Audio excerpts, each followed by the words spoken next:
how to find autofill settings on Samsung internet browser. Hello guys, in today's video I'm gonna show you how to find autofill settings on Samsung internet browser. First, then open the browser and now click these three lines here in the bottom corner, and after you click on it, click settings and then scroll down until you find personal browsing data. Click on it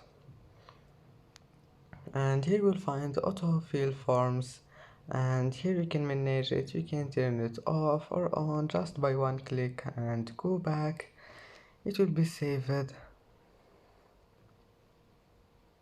And that's it for today's video. If you like this video, don't forget like and subscribe, and thank you for watching this video until the end, and see you in the next video.